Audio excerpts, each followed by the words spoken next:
In the heart of Borneo, above mists that veil ancient forests, stands a mountain revered not for its height, but its spirit. This is Mount Kinabalu. Sacred to the Dusun people, worshipped as the place of the dead, and climbed by dreamers, scientists, and seekers for nearly 2 centuries. This is more than a peak. It is a passage into time, myth, and memory. March 1851. A British colonial officer named Hugh Lowe stood at the base of a mountain whispered about in the jungles of Sabah. Guided by Lamang of Kampung Kiao, he became the first outsider to step onto its summit plateau. Yet even he hesitated at the final pinnacle, calling it inaccessible to any but winged creatures. To the Dusun, Kinabalu wasn't just a mountain, it was a living soul. Kinabalu, they called it, the revered place of the dead. They believed the spirits of ancestors dwelled within its granite walls, watching from clouds and thunder. In 1910, Lillian Gibbs, a determined British botanist, became the first woman to summit Kinabalu. She climbed not to conquer, but to understand. Her reward: the discovery of alpine plant species found nowhere else on Earth. But it wasn't until 1888, nearly 4 decades after Lowe's expedition, that zoologist John Whitehead finally reached the true summit. The peak that Lowe had dared not touch. The mountain, it seemed, was slowly granting permission to those who listened.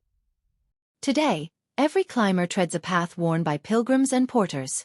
2 trails, Timpahan and Mesalo, converge like veins toward Laban Rata. One now lost to an earthquake, the other alive with stories. Strong-backed and silent, porters carry up to 35 kilos on their shoulders.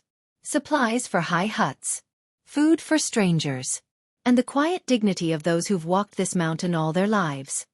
That summit, Lowe's Peak, is named in honor of the man who first dared to dream it. Standing at 4,095 meters, it pierces the dawn sky. But it's not merely a physical height. It's a moment that breaks the soul wide open. In the 1960s, British botanist E.J.H. Corner returned with science in his blood and wonder in his eyes. His expeditions uncovered rare orchids, mosses, and carnivorous plants. Kinabalu was a living archive, half Eden, half enigma. In 2000, UNESCO named Kinabalu a World Heritage Site. Not for its peak alone, but for the symphony of life thriving beneath it. Over 5,000 species in a single sanctuary. An arc of biodiversity at the edge of the sky. June 5, 2015. At 7:15 in the morning, the mountain trembled. An earthquake struck. Donkey Ears Peak crumbled. 18 lives were lost. Guides, climbers, dreamers.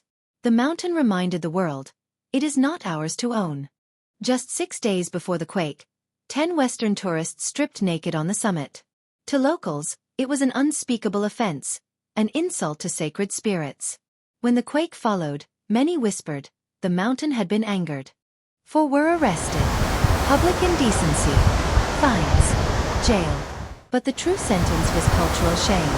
A reminder that every summit has a soul, and every traveler, a responsibility. At 3,270 meters sits Laban Rata Rest House. An alpine outpost between earth and stars. No hot showers. Thin air. But in its simple warmth, a brotherhood forms. One night here, and you'll never forget the cold, or the camaraderie. The last 2 kilometers to Lowe's Peak is a barren trail of granite and silence. Here every breath is a prayer. Every step, a triumph over gravity and fear. Some falter. Altitude sickness steals strength and spirit. But others rise. Slowly. Steadily. They walk with respect, and the mountain lets them pass. And then, light. Golden rays spill over Borneo. Shadows retreat into valleys. For a brief, sacred moment. You are not just at the top of Kinabalu. You are in it.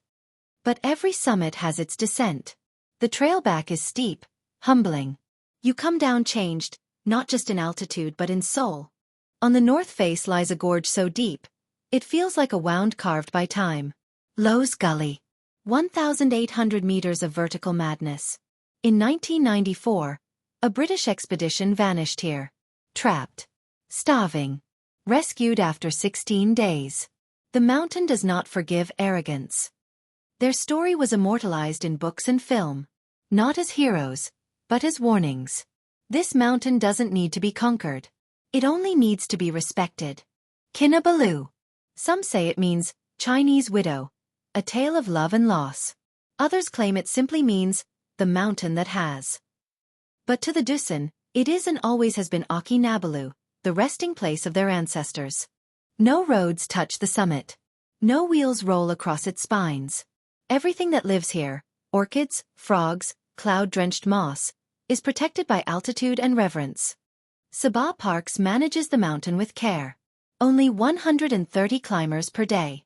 Accredited guides only. No exceptions. To climb Kinabalu is to be granted permission by both people and place. All climbs are routed through Sutera sanctuary lodges. This isn't just tourism. It's stewardship.